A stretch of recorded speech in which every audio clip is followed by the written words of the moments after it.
Hello students, this is your Mr. GST CA Vishnu Vardhan, who actually makes GST a good and simple tax for you. In this video, we are going to cover the amendments of September 2025 exams of CA Final IDT in a very simplified version, and I am telling you honestly, in a very simplified way I am covering the amendments, which will make sure you are remembering this till the last minute of the exam. And also the material is very simplified, hardly 12 pages, all the amendments, color presentation, all these things.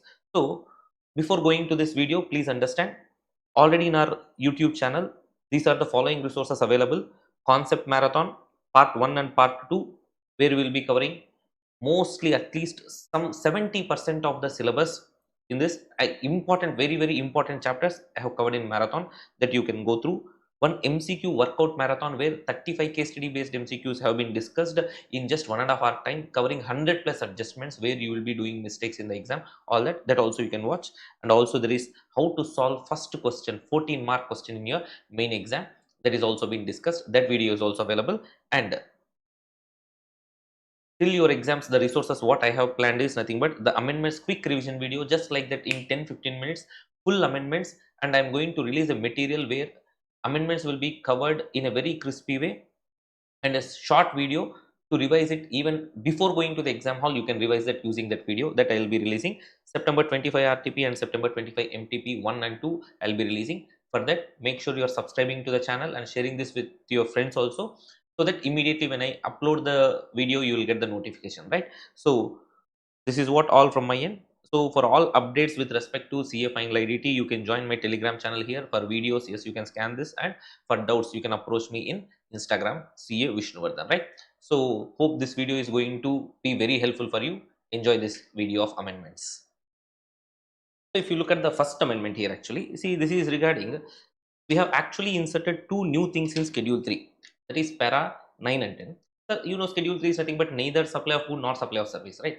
So in Schedule 3, now if you see, the new para says the services provided by co-insurer to the lead insurer. So whatever the premium charged by the co-insurer from the lead insurer is neither supply of food nor supply of service. That means there is no GST applicable on this. So what do you mean by this? See, first of all, understand. I'll take an example and explain to you. See, any like huge insurance projects, whatever as they are there, for example, Airport Authority of India, that they are taking insurance on their new terminal building for 2000 crores. Because of the amount involved here, see, first insurance is given to this Airport Authority of India by New India Assurance Company Limited. So they are giving the insurance, so 2000 crore premium. Okay, so 2000 crore premium they are taking. Now please understand, you understand 2000 crore premium na. So, how much will be the insured value? Okay, now in this, New India Assurance Company Limited is thinking, we cannot take up so much risk, or we cannot give total insurance for this particular project. This is too huge. So, 2-3 insurance companies together, let us do this, like that. New India Assurance Company is thinking. So, this is not informed to Airport Authority of India. So, what New India Assurance Company Limited is doing, along with ICAI Lombard and HDFC Ergo, sir, what it is doing, it is saying, let all three of us, let us take this insurance policy. So 2000 crore premium, no, 50% I will take the risk and premium, 30% you take, 20% you take, like that they are dividing. Now understand, on this 2000 crores, sorry, this 2000 crore is not the premium, 2000 crore is the project value. So premium is 0.5% of that sum insured. So what is 0.5% on that, sir? 0.5% is 8 crore rupees. This is the premium. So on this 8 crore rupees, 18% GST, if you see, 18% GST is nothing but 1.44 crore. Okay. So this 1.44 crore GST liability, this will be fully paid by New India Assurance Company Limited to GST department. Now the problem is not that. Now out of this 8 crore, see, 50% only will be with New India. That means 4 crores with New India. So New India will take 4 crore premium, and 30%, that is 2 crore 40 lakhs. ICICI Lombard will take 20% is nothing but 1 crore 60 lakhs, that HDFC Ergo will take. See, already 8 crore is collected and GST collected 1.44 crores by New India. If New India is paying this entire GST amount to GST department, again On this 2 crore 40 lakhs, 1 crore 60 lakhs, ICICI Lombard and HDFC Ergo need not pay GST. Okay, that means I'll tell you now the concept is when any insured person is paying premium plus GST to the lead insurer, okay, and lead insurer is paying that entire GST amount to the department. Now the lead insurance is sharing the premium partner to his co-insurance companies, the co-insurers. On that premium, whatever he is sharing to the co-insurers, they need not pay GST. But what is the condition? That is called neither supply of good nor supply of service. So the co-insurer taking part in this particular insurance and taking his premium share is not subjected to GST. It is neither SOG nor SOS. But what is the condition? The condition is the lead insurer has paid full premium GST on full premium. Then this is neither SOG nor SOS, neither supply of good nor supply of service.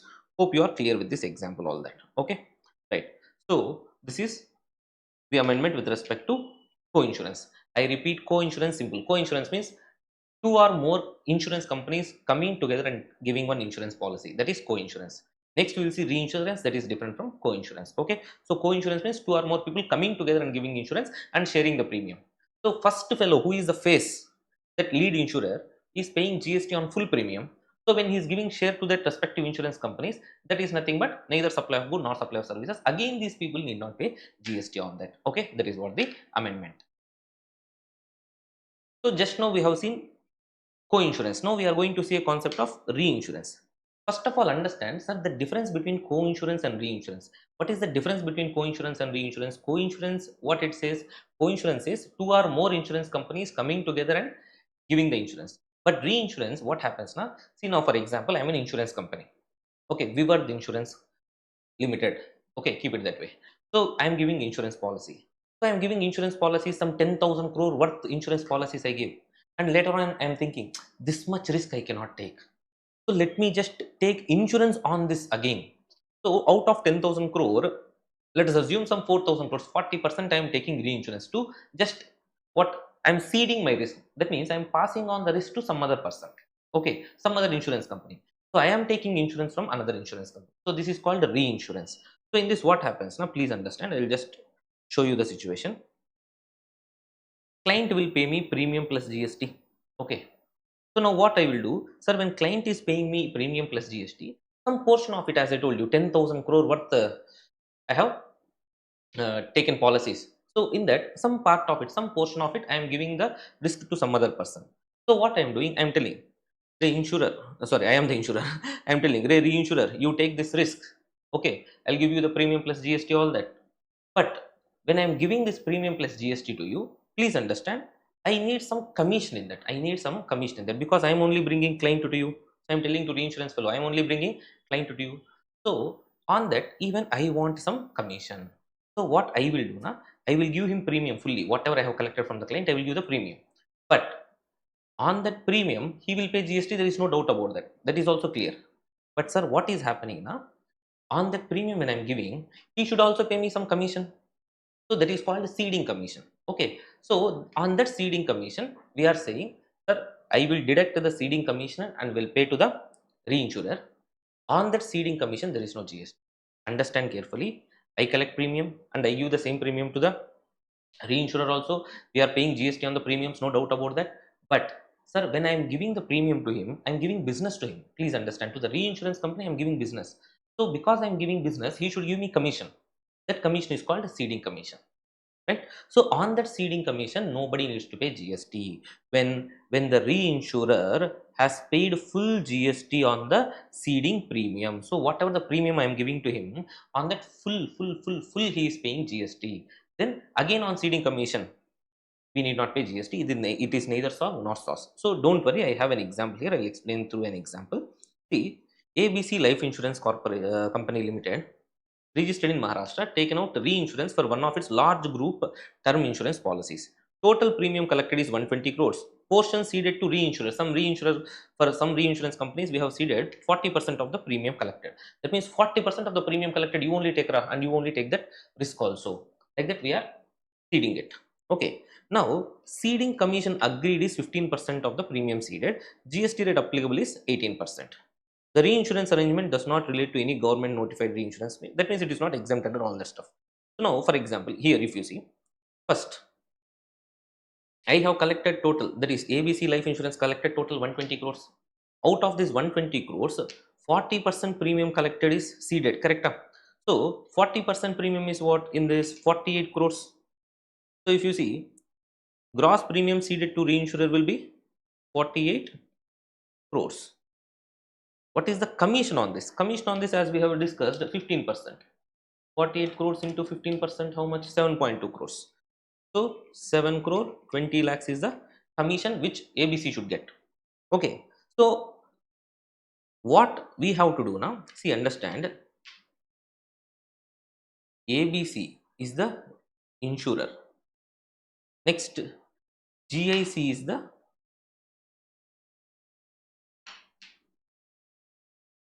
reinsurer. Okay. Now, sir, what happens is ABC should pay 48 lakhs. Sorry, 48 crores. Sorry, 48 crores plus GST. Okay. Now, what GIC should do? GIC should pay 7 crore 20 lakhs as commission. On this 7 crore 20 lakhs, no GST provided, sir, GIC pays GST on entire 48 crores. Are you understanding the point? So what we are trying to tell here is, sir, insurance companies will take reinsurance, so they will part with their risk, so they will cede that risk, and so because they are giving business to reinsurance companies, sir, they will also in return take commission from the reinsurance company, that we call as ceding commission. So when paying this 48 crore plus GST, ABC, what they will do? Their 7 crore 20 lakhs commission they will deduct and pay balance. That means he will pay 41 crore 80 lakhs plus GST on 48 crores. Are you understanding the point? GST on 48 crores. So GIC will pay GST on 48 crores and close this. ABC need not pay GST on 7 crore 20 lakhs because this is neither supply of good nor supply of service. Okay. So hope this is clear to you. I'll again explain to you. See, understand. Client pays premium to insurance companies, and now insurance companies, what they will do? Sir, insurance companies, they will later on they may feel, okay, let us take some reinsurance, this much risk we cannot handle, so they will take again insurance. So they will say, a client has given me so much of premium, in this much portion I am ceding with you, so you take this much premium. Client gave 100 crores, now we are seeing 120 crores here, you take 40%, that means 48 crore premium you only take, and 40% risk also you only take. I don't want, but I am giving business to you also, so give me commission, like that I am asking. When I'm asking that commission, sir, they are giving the commission. So instead of they giving the commission, I should give them the portion of the premium amount that I am paying, and I'm deducting my commission and giving to them. That commission, what I'm having as a seeding commission, on that there is no GST, provided opposite reinsurance company has paid GST on full premium what they are taking. Okay, so here as I told, example, 48 crore premium I should give to them, but I will deduct my 7 crore 20 lakhs commission. On that 7 crore 20 lakh commission, GST will not be applicable. It is neither SOG nor SOS, provided whatever the premium I am paying to them, reinsurance premium, that 40 crores is there, no, on that entire 48 crores, they are paying GST. That is the condition. Okay. Now, we understand the basic differences between co-insurance and reinsurance. Co-insurance, at the time of issuing insurance policy, we already, the co-insurance have the agreement, we are agreeing to take this policy, okay, or give this policy to the client. Client may not know that, that's a different story, but we know it, so we all together we are sharing it, like that. But in case of reinsurance, at the time of me issuing the insurance policy, I am alone, I am giving the insurance policy. Later on I thought this is going to be too risky, so that I am ceding it with some other fellow, sharing it with some other fellow. That time I am taking reinsurance commission, okay, that is called ceding commission. On that GST is not applicable. Okay, that is the difference between the previous entry we have in schedule 3 and this entry. Hope it is clear for you. Okay, so this is the notes.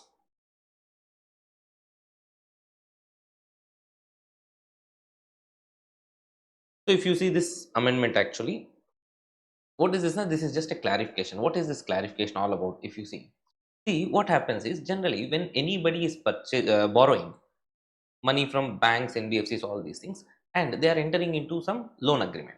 If there is any breach of that loan agreement, that means not paying the EMIs, etc., etc., on time, the banks and NBFCs are charging penal interest. Now, what RBI has done, RBI has come up with a guidelines saying that you should not use the word penal interest anymore, and instead of that, use the word penal charges. Okay, so the point is simple. Borrowers are defaulting the loan agreements, and because of that, the banks, NBFCs were charging something called penal interest. Now, RBI is saying, don't use the word penal interest, use the word penal charges. Now, the doubt is, sir, whether these penal charges can be taken as consideration for agreeing to tolerate an act. And if you remember Schedule 2, there is one point where you are agreeing to tolerate an act for a consideration is treated as supply of service.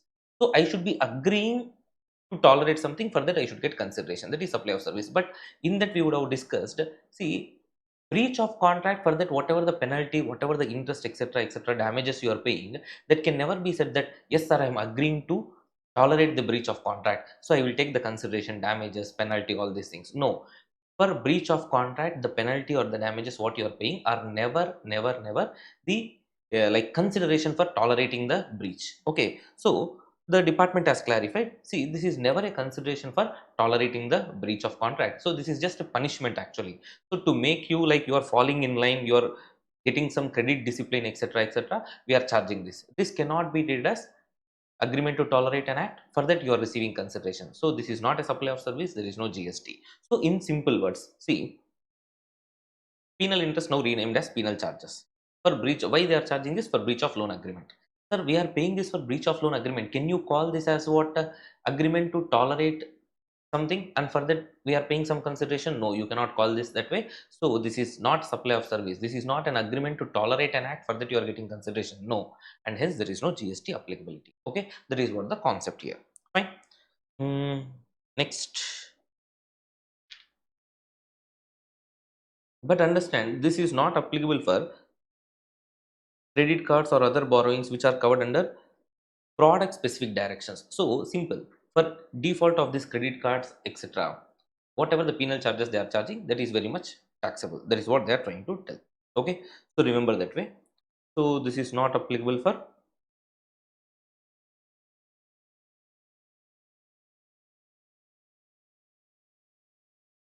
mm,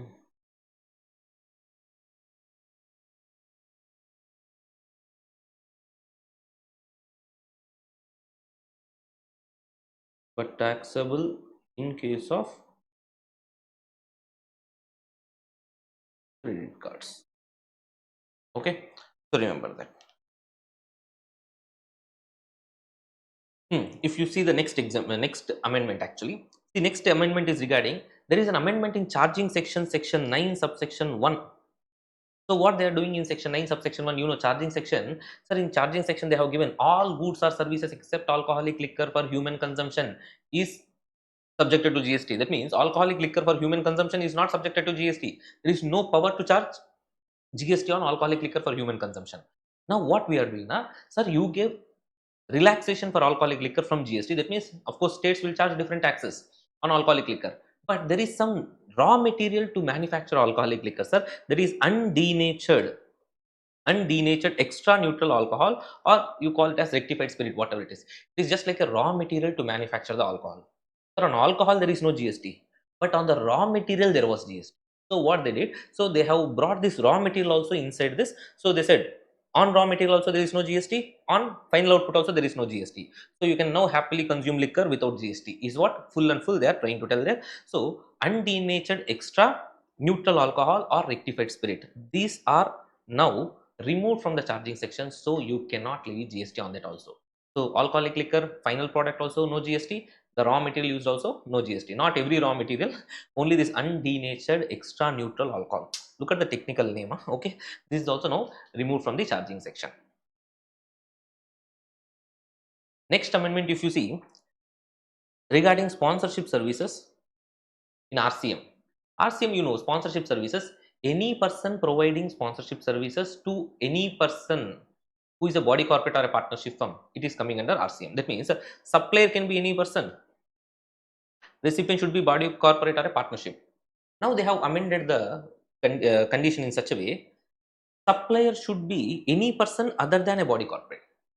That means if the supplier is body corporate, automatically FCM. Okay, I'll just show you a small example here, small notes. Look at this. Supplier is a body corporate. Recipient is a body corporate or a partnership firm. Then what is it, RCM or FCM? You tell me. You just comment the answers in the chat box here before me discussing the answers. Just pause the video and do it. Pause the video and do it. Right. So sir, supplier is body corporate. Now, in this both cases, automatically FCM, sir. No matter what, who is the recipient. Straight away, because other than body corporate. So straight away what? FCM. Next, if you see, supplier is non-body corporate, recipient is body corporate or partnership firm. So all the conditions are satisfied. The conditions are what? Supplier should be non-body corporate, recipient should be body corporate or a partnership firm. So then only RCM. Next case, if you see, supplier is non-body corporate, condition is satisfied, but recipient is others, not a body corporate, not a partnership firm, then automatically that is FCM. That means to bring RCM into picture for sponsorship services, understand supplier should be definitely a body corporate, recipient should be supplier should be any person other than a body corporate. Sorry. Supplier should be any person other than a body corporate, recipient should be body corporate or a partnership firm. So only in this case RCM will come into picture. Remaining all cases it is FCM. And one more small point is, sponsorship services means the sponsor is the recipient, not the supplier. The person who is giving sponsor is the recipient. We are going to advertise his name, advertise his brand. That is what sponsorship service is all about. So please be careful with that. Okay, that is the another entry. So RCM amendment.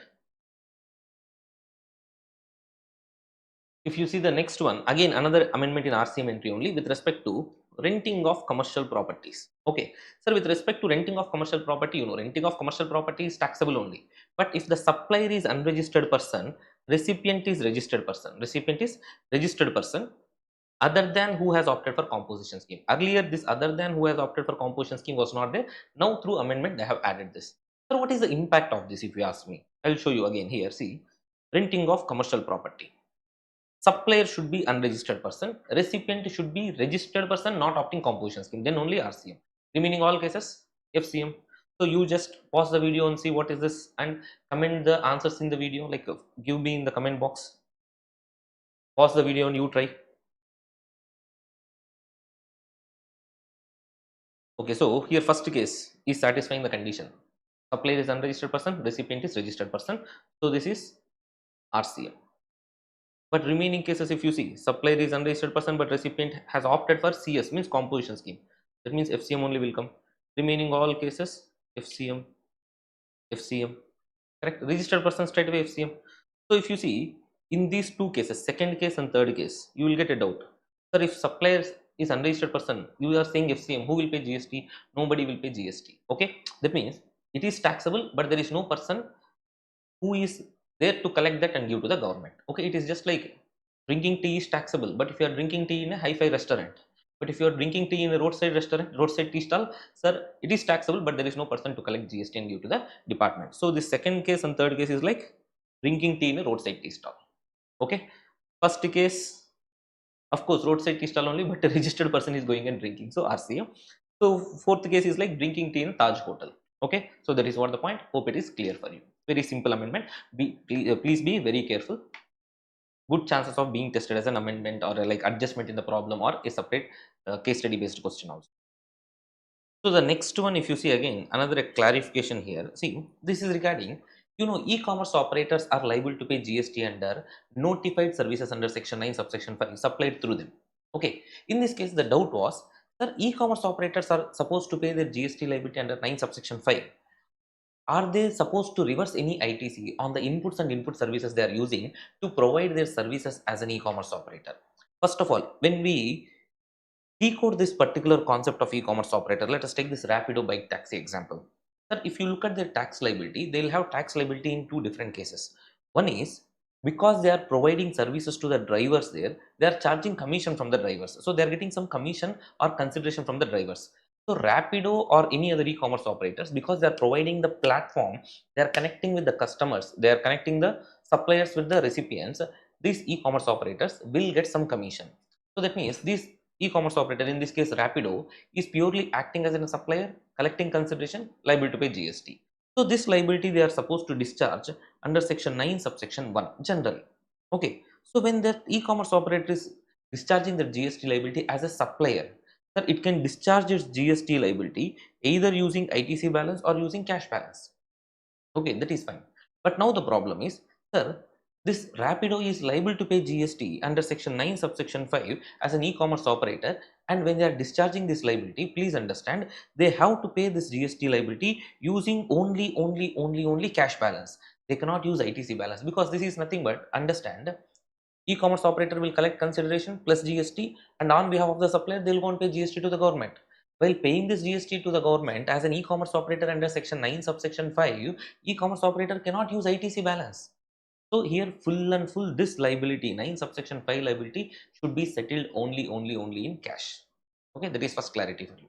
And please understand, when they are settling their GST liability under 9 subsection 5 fully in cash, there is no situation of ITC reversal.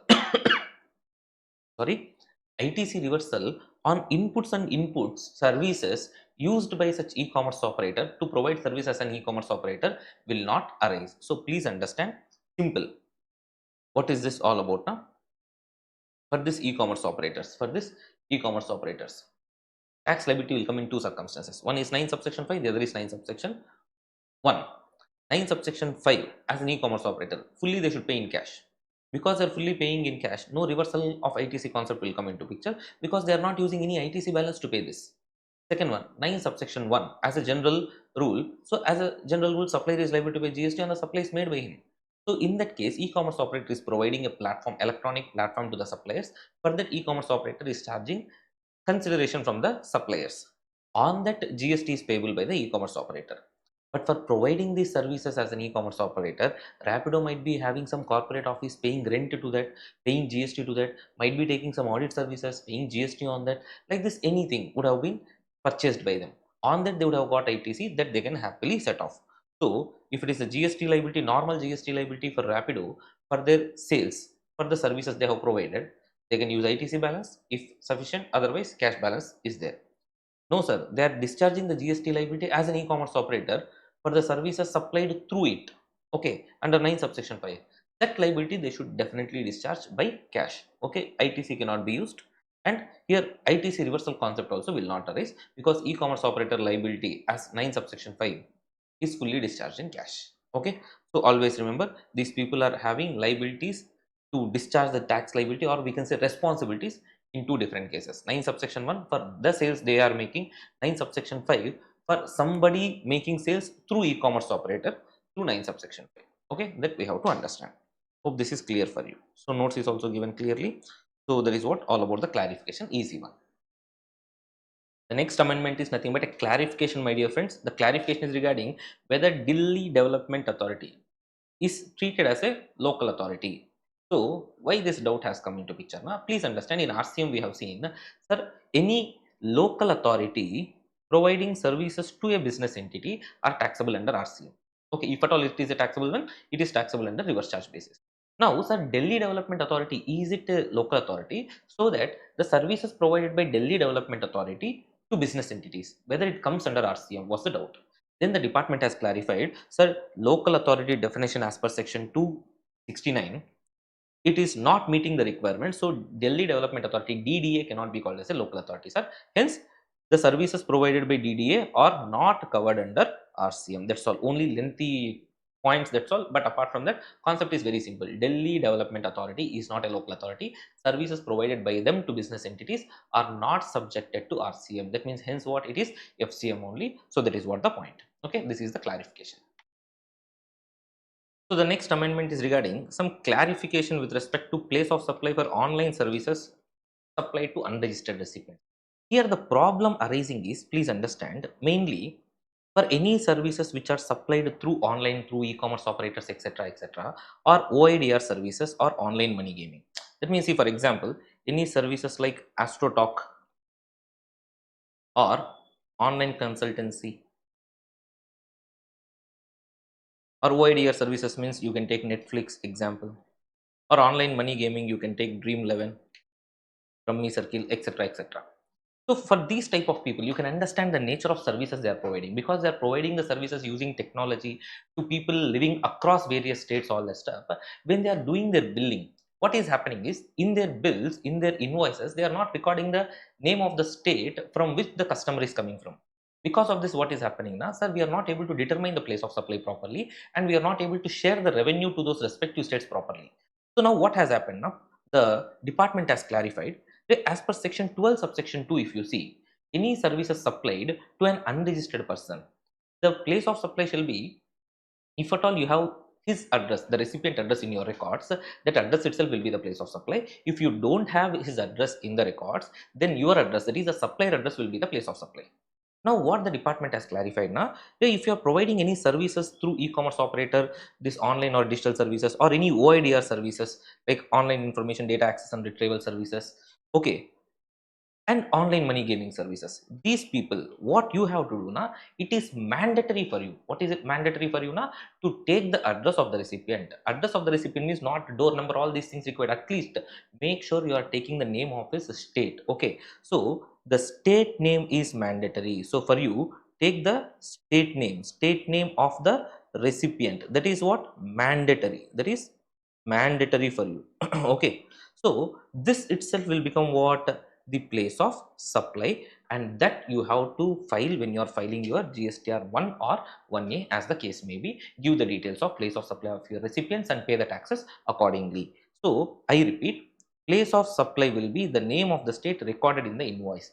For the customers who are unregistered under GST, for them, if you are providing online digital services either through e-commerce operator, etc., or you are providing OIDR services where it is purely technology driven, online information data access and retrieval services, or even online money gaming like Dream 11, all these things, if these people are providing services to, and you can understand these people are providing services across India to various people unregistered under GST. Okay, so now for these services, they are supposed to record the name of the state of the customer in their invoice, so that place of supply we will determine accordingly and we will give share to the respective states. So simple, these people record the address of the recipient in the invoice, mandatory, no matter what is the value of supply. That is very very important, sir. Irrespective of the value, irrespective of the value, it is like more than 50,000 only I am supposed to record all these things. No, not for you, sir. For you, no matter what is the value, even Netflix 149 rupees subscription per month we are paying, no, on that also the invoice, the name of the state should be recorded. Okay, and that should be filed in GSTR 1 and 1A, as the case may be. Okay, that is what the clarification given by the department here. Next, if you see, the amendments are in exemptions. Exemptions, not that major amendments, nothing to worry. See, entry 25A and entry 16A, small change in that. So nothing but, supply of services by providing metering equipments on rent, testing the meters or transformers or capacities, all these things are provided by this electricity distribution utilities. So they said provided by electricity transmission, instead of and they have made the word or, distribution utilities to their consumers. Okay, instead of just using the words and, here they are using the word or. Okay, that is the only difference. Apart from that, nothing else. So a small change there, because I have to show the change that I have given here in the amendments. Apart from that, a very small change. So this is nothing but services provided by electricity transmission or distribution utilities to their consumers. What type of services they are providing, sir? They are providing metering equipments on rent, or they are providing testing for meters or transformers or capacitors, or releasing the electricity connection, or shifting the meters or service lines, or issuing the duplicate bills. All these things are what? Nothing but incidental services these electricity transmission or distribution utilities will do to their customers. So earlier they were using the word and, now they have made it or. That's all. Apart from that, nothing major change, so nothing to worry. And one more thing, if you see entry number 69 here also, sir, earlier the services provided by National Skill Development Corporation, NSDC, or National Skill Occasional Educational Training, NCVET, NSDC. Sir, these people providing the training, all these things, sir, this were already the previous entries, The new word added here, the new line added here. Sorry, a training partner approved by NSDC in relation to National Skill Development Program or other schemes implemented by National Skill Development Corporation, NSD, or vocational skill development courses, all these things. That means training partner, simple, training partner approved by NSDC, providing the services of training, okay, is exempt under GST. Only this one is the newly added one line. Apart from that, the entry remains the same. And one more thing, new exemption is there, entry 36B. So what is this entry 36B? If you see,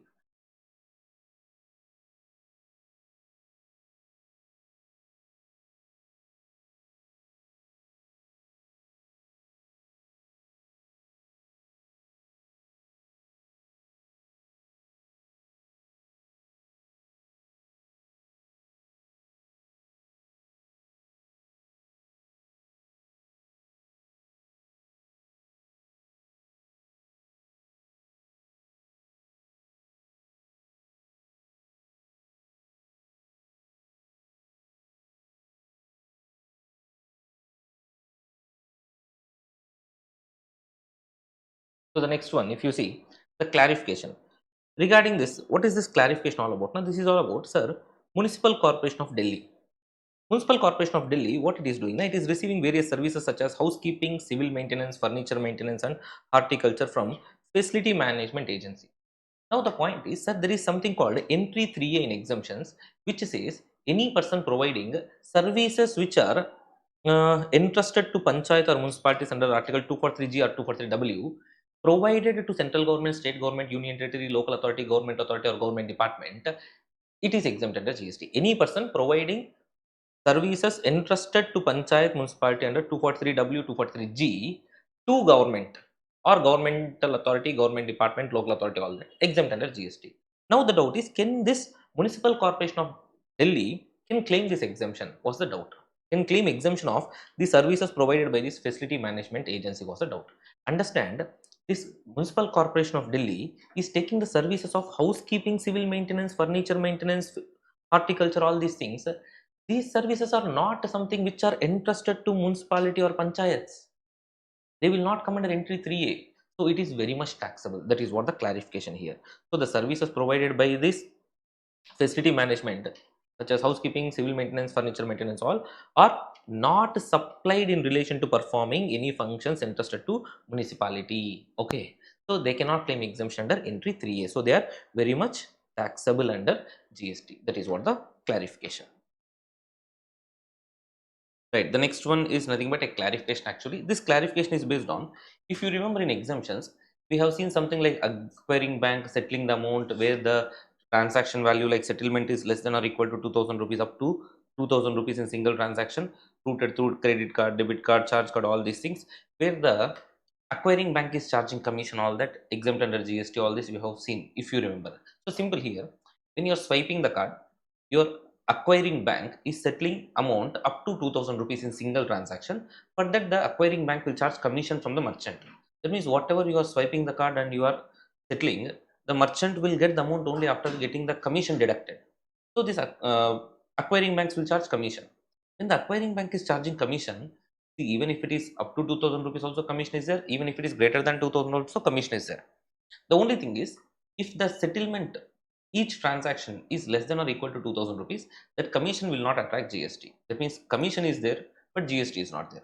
If it is greater than 2000, commission is there and GST also is there on the commission. Okay, that is the exemption entry. Hope you remember that. Now, the doubt is, sir, whether this exemption is available only for acquiring banks or even payment aggregators. So, whether this exemption under 34 is available to RBI regulated payment aggregators? The answer is yes. The exemption is limited to payment settlement function only. So, this is available to payment aggregators, but this is not available to payment gateway services. First of all, sir, what do you mean by payment aggregators, payment gateway? Please understand. First, let us understand the technical differences here. See, there are two things. One is payment gateway, the other is payment aggregator. Payment aggregator means, sir, payment aggregator, what he will do now? From the merchants, sir, he will collect and settles payments for the merchants. So, the unique feature of payment aggregator is, payment aggregators, first of all, understand they are regulated and you need RBI license to be a payment aggregator. So, for example, you are doing some shopping. So, when you are doing some shopping, when you are making the payment to that particular merchant, payment aggregator who is in middle between you and the merchant will collect that payment and keep it in a separate account. So, that is nothing but escrow account which is approved by RBI. So, he will maintain that in a separate account. So, the funds are maintained in a separate account. Here, merchant onboarding, settlement. Okay. So, here payment aggregator, the important thing is funds are kept in a separate account, in a separate account, separate escrow account approved by the RBI. And later on, from that account, they will settle the amount to the merchant. That means these people, payment aggregators, will not collect the consideration from the customers to their own accounts. They will take it to a separate account and they will settle that in T plus 1 or T plus 2, T plus 3 days, whatever it is. So they will settle accordingly. But payment gateway, the difference with payment gateway is, payment gateway, they will purely, what they will do, they will give tech related support to the merchant and the customer. Not only to the merchant and customer, sir, they will do their service to the acquiring bank or any payment aggregator in middle and the merchants. So they will make sure the payment is routed securely. So whatever the data flowing, the card details, the OTP, pins, everything, all these details are flowing smoothly and securely. That responsibility is with payment gateway. That means payment gateway, who is operating payment gateway, that fellow will not collect your money. Please understand that that fellow will not collect the money of the merchant and keep it in a separate account and settle later. That will be like immediately, instantly going on. But the point is, sir, he will take care of only the data transmission securely. Okay, so that way payment gateways. So payment aggregators means what? Payment aggregators is nothing but who collects the money for the merchants and keep that in a separate account, and they will settle that on periodical basis, the T1 or T3 basis, whatever it is. Okay, that is what payment aggregators. So payment aggregators are very much within the meaning of acquiring banks, very much within the meaning of acquiring banks. So for these people, payment aggregators, please understand, as I told, maintains merchants money in a separate escrow account. So payment aggregators are equal to nothing but acquiring bank, so they can enjoy exemption. So exemption available, that 2000 rupees limit exemption is there, no, that exemption available. Okay, but whereas payment gateways, they are not like that, sir. For them this exemption is not available. Okay, that is what the point. If you take example in India, sir, what are the payment gateways? There is Razor payment gateway API, Razor Pay. Sir, Razor Pay payment gateway is also there. Razor Pay payment aggregator is also there. Same way, PayU India is a payment aggregator. PayU gateway is there. PayU, some gateway is there, that name also I forgot. For PayU also, PayU settlements, there is a gateway. BillDesk is a gateway. Okay, like this. So payment gateways are there, payment aggregators are there. Some payment aggregators are also maintaining the payment gateways. Okay, so there is difference between payment aggregators and payment gateways. This exemption of 2000 rupees settlement and on that commission is there, but GST is not there. That exemption is available only for payment aggregators. Hope you are clear with this. Okay, so this is the another clarification. Now, if you see the next one interesting amendment in section 13 subsection 3.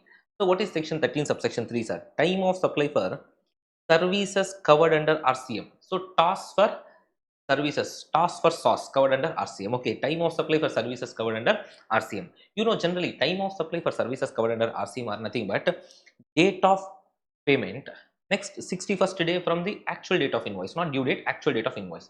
So date of payment means maybe entry in the books of the recipient or debit in the books of the bank account of the recipient, as the case may be. So this was the time of supply before. Now what the department has did now, see, understand, you are comparing 61st day from the actual date of invoice. Okay, but if invoice is issued by the supplier, that is the case.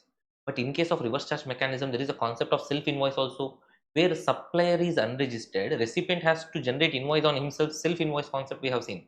So now what is the concept here now? Sir, supplier is issuing the invoice, na, no problem, sir. This time of supply is useful. But there was a scenario where, sir, supplier is unregistered and recipient has to raise invoice on his own. Then what will be the time of supply? So the section 13 subsection 3 was not addressing this. Please understand, I repeat, this amendment is only in section 13 subsection 3, but not in section 12 subsection 3. So 12 subsection 3, you know, time of supply for goods covered under RCM. So time of supply for goods covered under RCM is nothing but what? Date of receipt of goods, date of payment, or 31st day from actual date of invoice. But 13 subsection 3 alone got amended. 12 subsection 3, they did not touch anything regarding this. So 13 subsection 3 says, what is time of supply means? Date of payment 61st day from the actual date of invoice. That is very important. Actual date of invoice, if the invoice is raised by the supplier. No, sir, supplier did not raise the invoice. Then you don't take this one, take date of payment and actual date of issue of invoice. Date of issuance of invoice means we are talking about the actual date of issuance of invoice. whichever is earlier. If the invoice is to be issued by the supplier 61st day, you will compare from the actual date of invoice. But if the invoice is raised by the recipient, you will take actual date of invoice itself. That will be the time of supply. Okay, so date of payment, if invoice is raised by the supplier, time of supply will be 61st day from the actual date of invoice, whichever is earlier.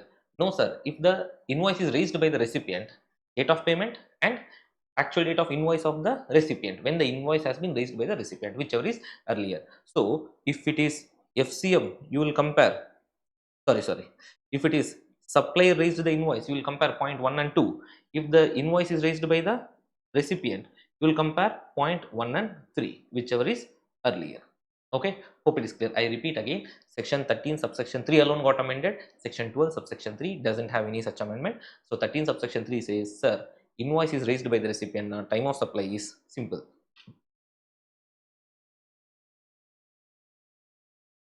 Invoice is raised by the supplier. What is the time of supply? Time of supply will be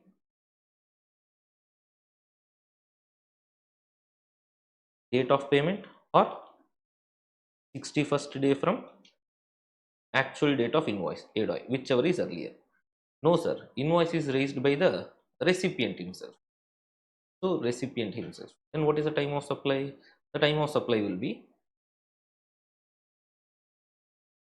date of payment or actual date of invoice by recipient, whichever is earlier. Simple. So this will be the time of supply. Okay, hope it is clear for you. Please be careful with this. Okay, so this is one interesting amendment here. And yes, anything else in this I just wanted to discuss? So no, that's all. So this is what the simplified version of that section 13 subsection 3. Hope it is clear for you. So this is what the amendment in 13 subsection 3, time of supply. So now if you see the another next one, the amendment is regarding vouchers. One very interesting clarification here. And you know, recently through Finance Act 2025, the government has removed this time of supply on voucher section 12 subsection 4, 13 subsection 4. But that is not applicable for your September exams. But this clarification regarding vouchers is applicable. What is this clarification all about? Now, see, now basically, I'll tell you an example here. Generally, the vouchers, what we are seeing is nothing but, imagine Lifestyle is issuing vouchers along with HDFC doing some co-branding, etc. Let us assume they are giving Lifestyle HDFC gift card, something like that. Some vouchers they are giving, they are selling it to customers for 5,000 rupees. So later on, customers can redeem that while shopping in Lifestyle or anywhere else. Like let us assume it is a HDFC Visa co-branded one. Any Visa payments, etc., they can use this voucher. So, like these vouchers are being sold. Now, the issue was taken up. Actually, in one of the judgments or case laws, Karnataka High Court has delivered a judgment that these vouchers are nothing but money and hence there should not be GST. So now CBIC has issued a clarification saying that the vouchers are nothing but, first of all, there are two possibilities. These vouchers can be used as a prepaid instruments by the people who are redeeming it or who are accepting it as consideration. As you all know, vouchers, what we are doing, instead of making payment to the seller, we are giving the vouchers or part of the consideration is paid through voucher. So voucher can be defined as a prepaid instrument as per RBI, can be recognized as a prepaid instrument by the RBI. If it is a prepaid instrument, automatically that is called money. Money includes prepaid instruments. And you know, money is not a good, not a service under GST. So vouchers are not subjected to GST. Sir, what if that voucher cannot be treated as prepaid instrument, cannot be recognized as prepaid instrument by RBI? Na? That means it is not money, but it is actionable claim. It is actionable claim. So actionable claims, if you see, actionable claims has been given in Schedule 3, neither supply of good nor supply of service, except specified actionable claims, lottery, betting, gambling, casinos, horse racing, and online money gaming. Except this, any other actionable claim is neither SOG nor SOS. You know that. So anyway you take, whether voucher is a prepaid instrument recognized by RBI or whether it is not a recognized prepaid instrument by RBI, both the cases it is not subjected to GST because of the technicalities what we have discussed. Now, what is the clarification all about now? Please understand. Vouchers, when you are buying and selling, that is not a supply because as we have seen, it may be treated as money or it may be treated as actionable claim. But using that voucher, tomorrow in future, some goods or some services are being supplied. In that case, that goods or services, whenever they have been supplied, that will be treated as supply and will be subjected to GST. So as such, when we are transacting in vouchers, there is not a supply. Please understand that. Now going it even deeper, sir, where as I told, dealing with these vouchers is not a supply. Sir, I am selling these vouchers on principal to principal basis. Sir, I sell the voucher. Let us assume lifestyle HDFC cards are sold to Google company. Google company is selling to their employees like this, one person to another person on principal to principal basis. If they are selling, sir, vouchers are money, no GST. Or lifestyle company is giving it to some people, go and sell this gift cards, or go and sell these vouchers, we will pay you commission 50 rupees, 100 rupees per voucher, like that. So still they are selling it. I repeat, sale of this voucher is not a supply, as we have seen the technical things. But if they are sold through some agents, agents will get commission. That commission is supply. That commission is subjected to GST. Clear? So that is what the point. Now, sir, as I was telling, lifestyle giving that gift card to customer, all that, see, first of all, here in the amendment material I have given 2 pages proper simplified discussion of the issue and clarification, all that. But even further I have simplified that, and entire discussion is nothing but just these 5 points. Okay, entire the 2 pages, whatever the concept we have discussed. So as we have discussed, lifestyle is selling the vouchers to the customers for 5,000. As we have already discussed, sale of these cards or nothing but transaction in money, no GST, or it can be treated as actionable claim also, still no GST.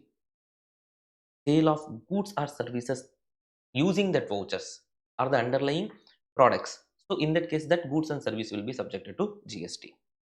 Now, sir, HDFC will pay some amount to lifestyle for co-branding. That means these vouchers can also be used for some sales promotion, for co-branding, marketing, all these things. This marketing, co-branding, all these services are taxable under GST. So that amount is taxable. So HDFC is paying some consideration for doing the co-branding, for issuing this lifestyle HDFC card. Okay, such co-brandings. For example, so not only that, sir, if they are providing any advertisement services, for example, if you see BPCL, SBI credit card, like that, sir, BPCL with SBI, they are coming up with some petrol vouchers, imagine, just imagine.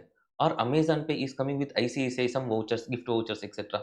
So like that, advertisement or co-branding, marketing and promotion, customization services, technology support services, customer support services, etc. are provided in addition. So in that case, whether that is subjected to GST means, yes, it is subjected to GST for sure. Okay, using the vouchers, what people are doing co-branding, extra consideration, promotion, extra consideration, marketing, extra consideration. All these things are taxable. As I already discussed, agents are selling these cards for commission. That commission is taxable. Finally, the last twist in the story. If customer is going and buying something using that voucher, then it is supply, we have discussed. Sir, what if the customer is a memory loss patient, sir, forgot to redeem the voucher? Okay, then customers are not redeeming the vouchers.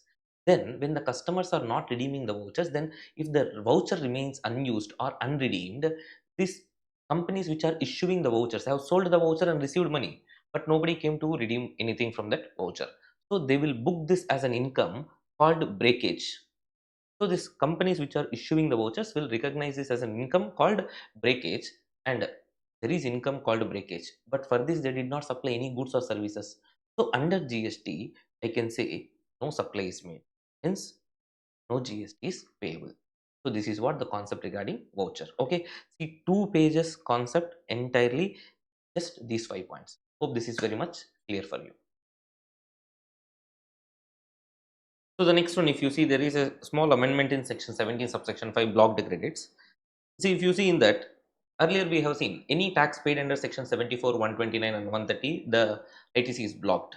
Now, as we all know, section 74 is applicable only till financial year 23-24, and from 23-24, section 73 and 74 are not going to be applicable, but in their place we are going to see section 74A, right, from the financial year 24-25. Now what they did na, in the 17 subsection 5, they said any tax paid under section 74 shall not be available as ITC. That means they are saying section 129, 130 shall be eligible for ITC. Yeah. Please understand, here there is a small mistake here. Section 129 and 130, if you see, sir, in this case and in this case, both the cases, we will pay penalty only. We will not pay any tax redemption fine in section 130. So This is a mistake here from my end. I'm sorry. Taxes paid and shall not be eligible. Shall not be eligible for ITC. Shall not be eligible. Shall not be eligible. Why? Because under section 129 and 130 also you will pay only penalties. Penalties you will never take ITC. See, tax interest penalty when we pay, only tax component can be taken as ITC. Interest and penalty you cannot take ITC. Correct. So section 74 you are paying tax interest penalty, nothing is available as ITC. Section 129 and 130 there was some drafting error where section 129 130 you will be paying only penalties, you will not pay any taxes.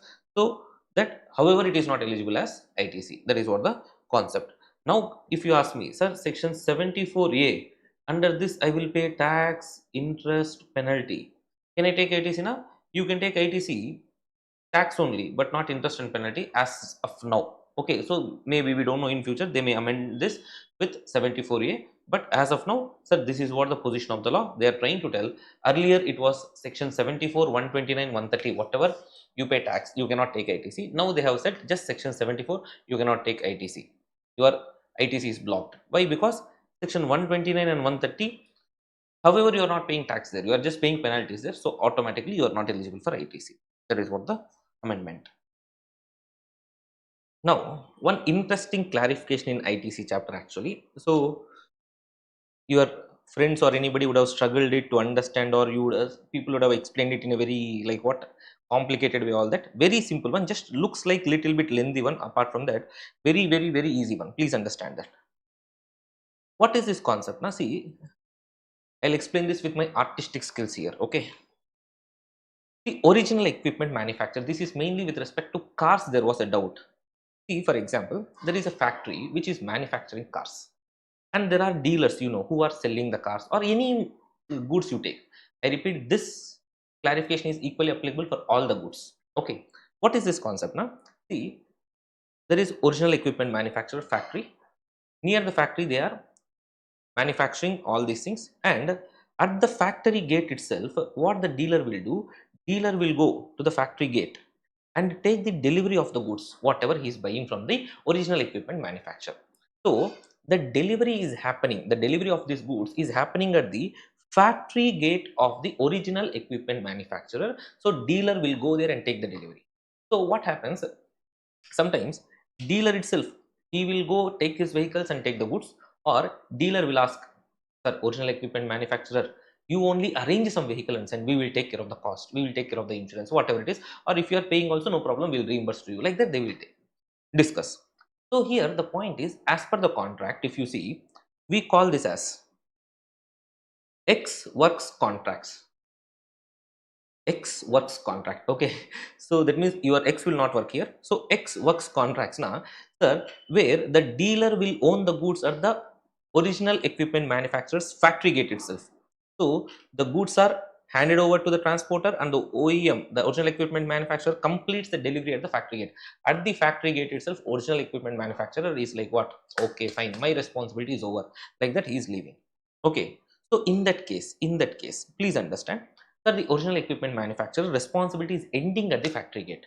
In that situation, dealer is getting these goods, right? Now the doubt is, sir, dealer is getting the entire risk at the factory gate only.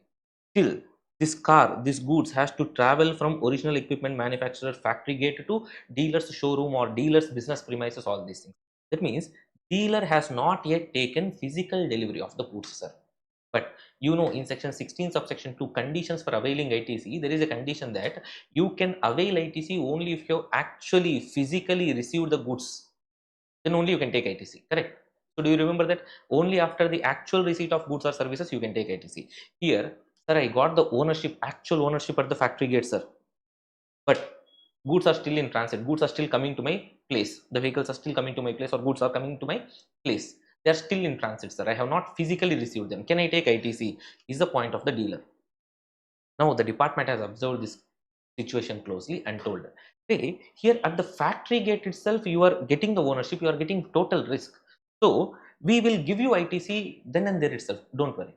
That means even though the goods are not physically received by the dealer, we are seeing he is getting the risk and ownership everything at factory gate, so we will give ITC, no problem. if you ask me, then the condition in section 16 subsection 2 itself will lose the relevance, actually speaking. So in all the cases, then people start will making ex works contract agreement, all these things. Okay, so the moment the goods are sold, the invoice is raised, payment is made, whatever it is, the ownership risk, everything is passed at factory gate. So even though the goods are not physically received by me at my premises, I can take ITC.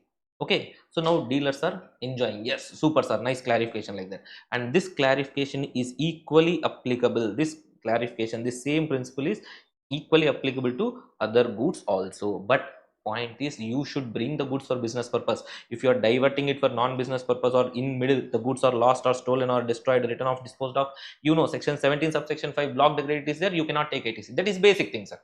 Please understand, that is basic clarification. The important thing is, at the factory gate, if you are taking the ownership, straight away they are giving you the ITC. So in 16 subsection 2, sir, the registered person can be considered to have received the said goods at the time of such handing over of the goods by the supplier to the transporter at his factory gate. So it is considered as recipient has received the goods. Even though he has not actually received, it is considered that he has received the goods. Okay, that means received the goods in the sense, technically it need not come to your business premises physically. You are receiving it at a factory gate, it is as good as you have received. That is what they are clarifying. Okay, and this is equally applicable for other goods also. Such a wonderful clarification, okay, for people like dealing with these type of goods, where they are buying the goods on X factory basis, or you can say X works contract. Okay, in that way, right? So a nice clarification. If you see the next amendment, that is a new proviso has been added below section 30 subsection 2, that is revocation of cancellation. See, what is happening is, department officers, because you are asking for revocation, so once your registration is cancelled under section 29, especially subsection 2, that is suo motu cancellation by proper officer, you will go and ask the proper officer, sir, revoke my cancellation, sir, please sir, cancel the cancellation order. So when they are revoking the cancellation of registration, they can revoke that subject to such conditions and restrictions as may be prescribed. Like they may put the conditions as we have seen now. Sir, if you are not filing all the pending returns, then the revocation shall be revoked. That means your registration will be again liable for cancellation. I am revoking the cancellation with a condition that you should file all the pending returns. You are not filing the pending returns within the prescribed time, then again they will cancel your registration. So that is what the point. So what they are trying to tell you now, sir, when I am revoking your cancellation, that means when I am cancelling your cancellation order, please understand, you should follow the terms and conditions, or whatever the conditions and restrictions I have imposed on you. That is what the amendment. Next one, there is small DTP error here. Actually, this should come in this place, registration place. Okay, so what we are trying to do is that there is an additional proviso added in rule 8 sub rule 4a, that says any return application is deemed to be complete. So any registration application, not return application, it is registration application. Okay, sorry for the mistake, please do the correction.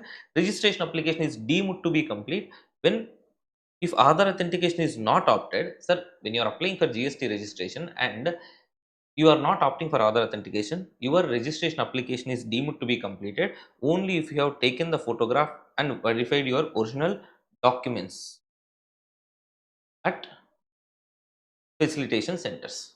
There are spelling mistakes here, all that. So kindly excuse this particular typos here.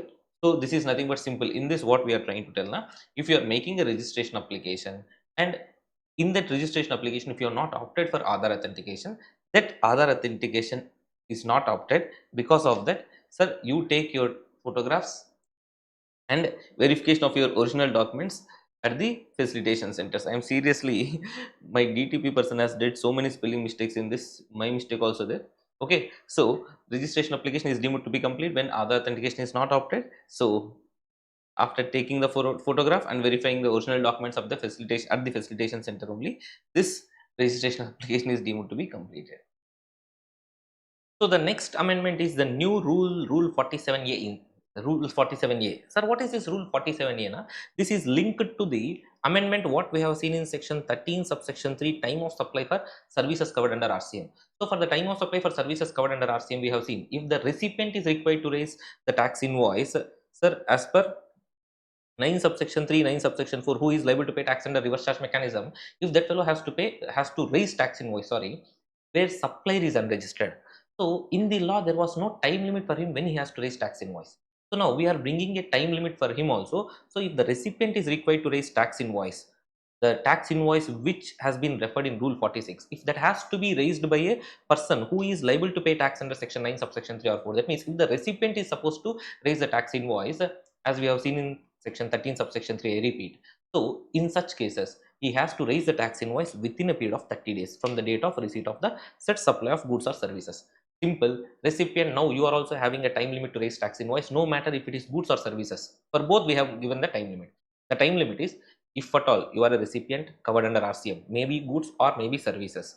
Sir, you are buying something and supplier is unregistered. So you have the responsibility to raise the tax invoice, the self invoice. You raise this within 30 days from the date of receipt of the goods or services. Okay. And please make sure you are raising this invoice. Once this invoice is raised, maybe within 5 days he raised, maybe within 25 days he raised, or whatever it is, that will compare in time of supply, section 13, subsection 3. But what the law says, within 30 days you raise. He says, sir, I will not raise within 30 days. What you will do? You will be subject to a penalty under section 122. Simple. Okay. So, time limit to raise tax invoice for any recipient taking goods or services liable to raise tax invoice because supplier is unregistered. 30 days is the deadline. That is the another amendment. So, this amendment, I repeat, this is connected to section 13, subsection 3 amendment also. Okay. Right. So, this is another amendment. So let us see the next amendment, that is with respect to generation of unique enrollment number. See, generally, when you have to generate e-way bill, sir, you are registered under GST, you are generating e-way bill, fine. But even though you are not registered under GST, you can generate e-way bill. So to facilitate that process, what the law says, for transporters, all this we will be seeing this unique enrollment number, all that concept. Now they are amending this Rule 138 sub Rule 3 in such a way where not only them, any unregistered person, in section 23, where there is relaxation given to people who are making interstate supply of handicraft goods, are obtained are exempted from obtaining registration, but there is a condition, they should generate e-way bill, obtain a PAN card and generate e-way bill every time when they are transporting the goods. So for those people and any other unregistered person who wants to generate e-way bill, they can generate e-way bill by submitting the details electronically in the common portal, and upon the validation of that, they will get unique enrollment number. Okay, using that unique enrollment number, they can happily generate e-way bill even though they are unregistered. Okay, earlier this was with transporters, now this is extended to these people also. They can do generate e-way bill without even GST registration. For that, what they have to do, they should get unique enrollment number applied through common portal. That is the point. If you see the next one, the payment of tax, no major amendment or whatever it is. Sir, in Rule 88B, and not only that, Rule 8 in returns chapter also, if you see Rule 88C, Rule 88D, all these cases, sir, they have just given reference of Section 74A. So in those rules, there have been the reference of Section 73, 74, 74A. So 73, 74 was there. Now they are adding 74A. So apart from that, no conceptual amendment, anything. So for inter students and for final students, both of you, nothing that great conceptual change there to study. Wherever there is section 73 and 74, they have added section 74A, because section 73 and 74 are applicable only till the financial year 23-24. From 24-25, section 74A is only coming into picture. So they have given reference of that in various places, not only here, various places. So no concept, nothing involved, just adding a section number. And this is not relevant for CA inter students at all. This is only for CA final students. Okay, that is what the next one. So we are done with this. Coming to returns chapter. Coming to the next one. Here, if you see, what they are trying to tell is GSTR 7. GSTR 7 is applicable for whom? GSTR 7 is applicable for TDS deductors. For GSTR 7 TDS deductors, what the law is saying, even though you have not made any deductions in the month, please make sure you are filing the nil return. Okay, that is mandatory. So they made nil return mandatory, and the due date is 10th of the next month. Okay, so the point is, I repeat, GSTR 7, nothing changes, due date, all these things, late fees, filing, all these things are there, but they are now making nil return mandatory. Even though there are no deductions, now you have to file the nil return. That is what the point. And there is one small amendment in refund actually. So not actually that great one. Exports which are subjected to export duty, as you all know. Sir, when exports are subjected to export duty, they are trying to tell that you cannot take refund of your, you cannot take refund of your IGST paid on exports. See, generally we have two options when we are exporting. We will export with payment of taxes and then will claim the refund of the taxes paid, or you will export without payment of tax and you will claim unutilized ITC balance as refund. Here they are saying if at all these exports are subjected to export duty, we will not give you refund of IGST paid on exports or unutilized ITC balance which is lying with you because you are exporting without payment of tax. So with payment of tax, without payment of tax, whatever the way you proceed, please understand we will not give you any refund where the exports are subjected to export duty. Okay, that is the point. And here the next one is the new section, section 74A in demand and recovery. As we have already studied section 73 and 74 in demands and recovery chapter, demand and recovery chapter, you know section 73 will come in case of non-fraudulent cases and section 74 will come in case of fraudulent cases. And understand section 74A is nothing but it is 73 plus 74 put together they are giving in one section called 74A, and 73-74 will be applicable till 23-24 financial year. From 24-25 financial year section 74A is going to be applicable. As you know section 73-74, 73 what will happen? The non-fraudulent cases, the tax not paid, short paid, erroneous refund, ITC wrongly availed or utilized. In these cases, sir, if there is intention to evade taxes, fraud, willful misstatement or suppression of the facts, section 74 will come into picture. No, sir, there is no such intention. Section 73 will come into picture. 73, you should give the notice within 3 months before the deadline. Deadline is 3 years, and within that 3 months before you should give. But in case of section 74, 5 years is the deadline to finish the case. So after 5 years from the due date of filing annual return, you cannot do this. Take it forward. So as you all know, 6 months before the completion of this deadline, you should have given the notice. Like this, 73, 74, we have seen the penalties, all that stuff, and what are the cases. Not an intent, there is no non-fraudulent cases or fraudulent cases, 73, 74. Now, section 74A is nothing but, sir, 73, 74 put together, we are bringing section 74A. Very simple one, nothing to worry at all. So, as you all know, sir, tax not paid or short paid, sir, or erroneous refund or ITC wrongly availed or utilized. In these cases, earlier section 73 was dealing with non-fraudulent cases, 74 was dealing with fraudulent cases. Now we are saying whether you have intention to evade taxes or not, it doesn't matter. Any reason you will come under section 74A from financial year 24-25. If that is the case, if you are coming under section 74A, the department will issue a show cause notice. Show cause notice asking for tip. Tip means tax, interest, penalty. So in the show cause notice, they will ask, sir, you are liable to pay this much tax, this much interest, this much penalty. Show us the reason why we should not take an action against you because you are not paying all these things. So show cause notice is given. But understand, if the tax amount is less than 1000 rupees, if at all it is less than 1000 rupees, they will not do this much of overaction, and they will not spend so much of time. You are a cheap fellow, so in front of you they will not waste this much of time. Okay, that is what they are trying to tell. Okay, sir, thank you. So no notice if tax amount is less than 1000 rupees. Hope it is clear. Now coming to the interesting part, in 73-74 what we have seen, in section 73-74 we have seen, sir, when show cause notice has to be issued now, 3 months before the deadline, 6 months before the deadline, like that. Here there is no such thing. Here we are coming with a like straightforward concept. Show cause notice means you give show cause notice within 42 months from the due date of filing annual return. Due date of filing annual return when, sir, when it is tax not paid or short paid, or it can be ITC,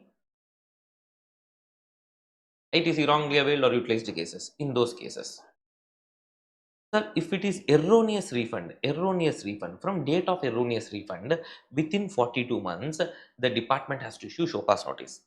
Understand, earlier the way they presented the show cause notice concept was different. Now it is different. Show cause notice should be issued within 42 months. And when you issue the show cause notice for any financial year under section 74A, in subsequent financial years or any other financial years also, you have the same grounds, okay, to believe that this fellow has did, maybe like did not pay taxes, all this stuff, fraudulent or non-fraudulent, that's a different story, because for both of them section 74A is only applicable now. Okay, so what he can do, he can just give mere statement, okay, regarding the details, these are the details you have to pay, like that. So statement is sufficient, note is not required.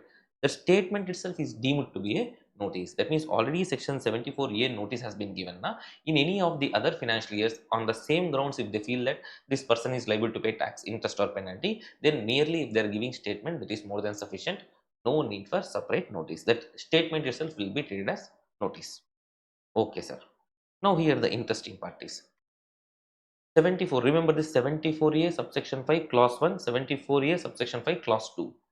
Sir, this is for non-fraudulent cases, this is for fraudulent cases. Okay, same like penalty what we have seen in section 73 and 74. Same penalties we have seen in section 73 and 74. Okay, section 73 penalty what we have seen, sir, 10% of the tax involved or 10,000 rupees, whichever is higher. 10,000 rupees as per, sorry, 10,000 rupees as per CGST Act. And again plus 10,000 rupees as per SGST Act. So total how much? 20,000 rupees will be the minimum penalty, whichever is higher. So minimum penalty 20,000. Okay, 10% of the tax or 10,000 rupees. Okay, whichever is higher you have to proceed. This is as per CGST. SGST also you will get the same thing. Okay, now coming to the point. Sir, this is for non-fraudulent cases penalty.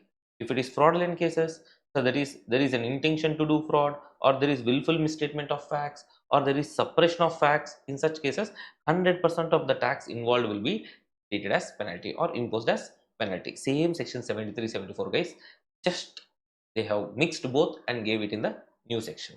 Okay,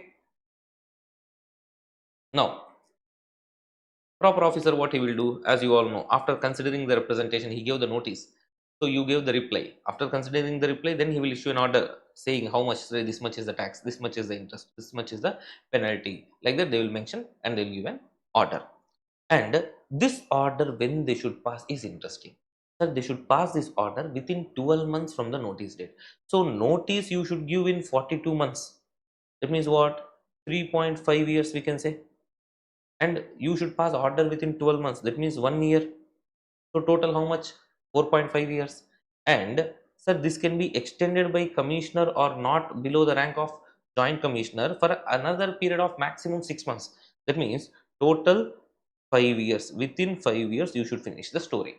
That means again they are bringing the same timeline of section 74 for both section 73, 74 cases, but in a new section called section 74A. Are you understanding the point? So within 42 months, please issue the notice. After issuing notice, within 12 months from the date of notice, finish the order. Okay, if at all it is needed, commissioner or joint commissioner can extend this time limit for another period, maximum 6 months.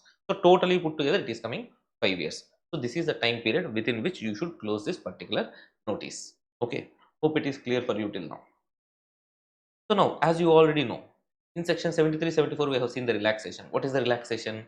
Like if you are paying the amount before the show cause notice, within so much of time of show cause notice, or after passing the order within this time limit, sir, the proceeding shall be dropped like that. Correct. So here also we are seeing the same thing. Sir, if it is non-fraudulent cases, before show cause notice itself, please be very careful. Non-fraudulent cases I am talking. So before show cause notice itself, you pay full tax and interest, then there is no need of penalty. The proceeding shall be dropped. No, sir, even within 60 days of show cause notice, also at least show cause notice is given. Even within 60 days, if you are paying tax and interest under section 50, again no penalty. That means in these cases, sir, very, very, very, very, very important. That is no penalty in both these cases. That means if it is a non-fraudulent case, section 74A notice has been given, you are paying tax and applicable interest before the show cause notice, or you are paying the tax and applicable interest within 60 days from the date of show cause notice also, penalty will not be levied on you. So please enjoy, no problem. But understand, once the order is passed, you cannot escape here. You should definitely pay tax plus interest plus penalty. There is no other option. Tip should be given. Simple to the department. Tax, interest, penalty. Okay. No other option once order is passed. This is for non-fraudulent case. Sir, but you know, we are fraudulent fellows. When we are fraudulent fellows, sir, what is the point? Now, here also we have some relaxation for you. Before show cause notice, pay tax, pay interest, and also 15% of the penalty. Penalty itself is 100% of tax. So what you should do now, 15% of the tax amount if you pay as penalty, no problem. We will drop the proceedings or show cause notice issued. Sir, within 60 days, what you are doing? You are paying tax plus interest plus 25% of the penalty. Then again we will drop the proceeding. No problem, nothing to worry. Or here one more interesting thing is, the order is passed, and order is passed within 60 days if you are making the payment. Tax plus interest plus 50% of the penalty, then also our proceedings will be dropped. Please understand that if it is a fraudulent case, okay, that is what the concept here. And please understand, when you are making these payments, if there is any shortfall, if you did not make full payments, if there is any shortfall, that means whatever the calculations you made are mistakes or there is any shortfall, then again what will happen, the notice shall be issued for the shortfall amount if any. So that please be careful. So I repeat, proceedings shall be dropped even though the notice has been issued. So before show cause notice, you are making some payments. After show cause notice, you are making some payments. If it is fraudulent cases, even after order also you are making payment within 60 days based on this amounts whatever you are paying. So I repeat, if it is a non-fraudulent case, you pay tax and applicable interest even before show cause notice or within 60 days from the show cause notice, penalty will not be charged. But once the order is passed, definitely you should pay penalty. What is the penalty? 10% of the tax or 10,000 plus 10,000 CGST, SGST, whichever is higher. But if it is a fraudulent case, before show cause notice, pay tax interest plus 15% penalty. Tax, show cause notice is issued within 60 days, tax interest plus 25% penalty. Sir, order also passed, sir. Okay, at least come pay within 60 days. You will pay tax interest and 50% penalty and enjoy some relaxation and leave. Okay, that is what they are trying to tell. While making any of these payments, if there is any shortfall, definitely there will be notice for the shortfall also. So while making calculations itself, make proper calculations and pay it in full. That is what they are trying to tell. Okay, so hope it is clear for you. Next, one more interesting thing here is, please understand, section 74A subsection 11. Sir, what they are trying to tell here is, if there is any self-assessed tax not paid. Now please understand, when we say self-assessed tax not paid, understand there is clearly non-fraudulent case, correct? There is no intention to evade tax, so we can straight away say this is non-fraudulent case. So straight away what will be the penalty? 10% of tax or 10,000 rupees, whichever is higher. So 10,000 plus 10,000 as the case may be. So in this case, whether show cause notice issued or not, this is very important. No relaxation under section 74A subsection 8. That means all the proceedings shall be dropped before show cause notice is issued. Like you have paid tax interest, no penalty required. All these things will not come into picture. Okay, so definitely penalty will come. Mandatory penalty, 74A subsection 5 clause 1, mandatory penalty will come. I repeat, if you have already self assessed your tax but you did not pay it, you have filed your return under section 39 GSTR 3B, but you not paid the taxes fully, or you have filed your GSTR 1, you have said you have agreed your taxes but you have not filed GSTR 3B, so you have self assessed your tax but you have not paid that properly, then definitely penalty will come into picture. You cannot take any relaxations, or before show cause notice itself I will pay the tax and interest, or all these things not possible. Okay, that is what the interesting point. And one more very important point is, when we say here proceedings dropped, sir, we are saying about proceedings under section 122 and section 125, but not under section 132. That means if any prosecution is initiated, that will continue. Only section 122 and section 125, but not section 132.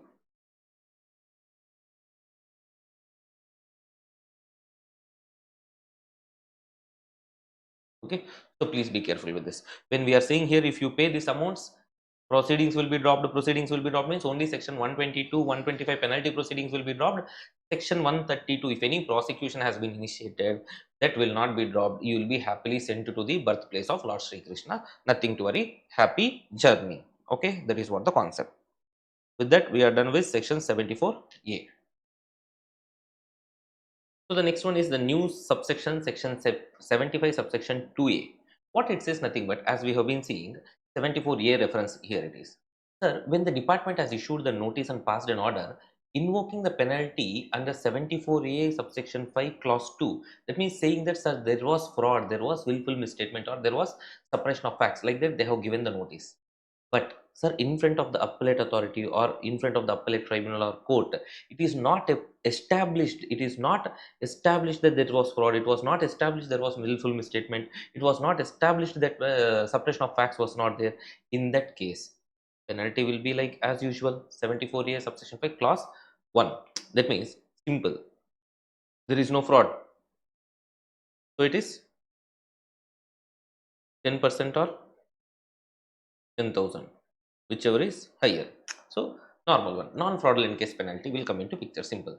Department said there is fraud or willful misstatement or suppression of facts, but it is not established in front of appellate authority or appellate tribunal or court. Then obviously the appellate authority or appellate tribunal or court, as the case may be, they will give a direction saying that you cannot invoke the penalty as per fraudulent case. You just go with non-fraudulent case and invoke the penalty 10% of the tax or 10,000 rupees, whichever is higher. So CGST 10,000, SGST 10,000, you know the same story. Okay, that is 75 subsection 2A. The next one, if you see, it is from inspection, search, seizure and arrest. The amendment is with respect to new subsection 70 subsection 1A. This is nothing but very simple one. When to any person the department has given summons under section 70 subsection 1, generally that fellow has to come and appear in front of the department and has to give his explanation or produce the documents, whatever it is. Now, what 70 subsection 1A is telling, to any person for whom we have given the summons, issued the summons under 70 subsection 1, that fellow can either come and represent himself personally. So, in person he can come and attend, or he can also come through the authorized representative. He can send his authorized representative. That is what they are saying. And not only that, the important thing is they shall state truth, only truth. Okay, during the examination or giving the statements or producing any documents, they should only speak truth. Sir, I swear on my GST faculty, whatever I am saying this is true, sir. Like that, you have to give the oath, give the information. Okay, complete facts. Okay, that is what the point. Simple. To anybody summons have been issued, that fellow can come and appear on his own, or he can also send his authorized representative. That is what the point. Next, if you see offences and penalties, very small amendment. What that is, nothing but section 122 subsection 1B, you know, the penalty is applicable to e-commerce operator. Now the amendment is made in such a way, they are saying, sir, this penalty, section 122 subsection 1B penalty is applicable only for e-commerce operator who are liable to collect tax at source, TCS, under section 52. But this is not applicable for all e-commerce operators. So 122 1B is applicable only for e-commerce operator who is liable to collect tax at source under section tax at source under section 52. And you know 122 1B is nothing but what?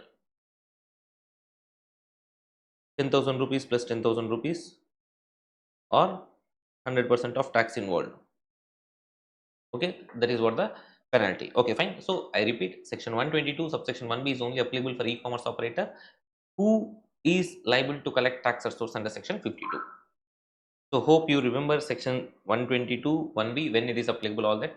So when e-commerce operator is allowing a supplier to make supplies without registration, even though he has to take registration, or allowing somebody to do interstate supplies when he is not eligible for making interstate supplies, or e-commerce operator is failing to give the details of outward supplies made by the unregistered person through e-commerce operator, all these things.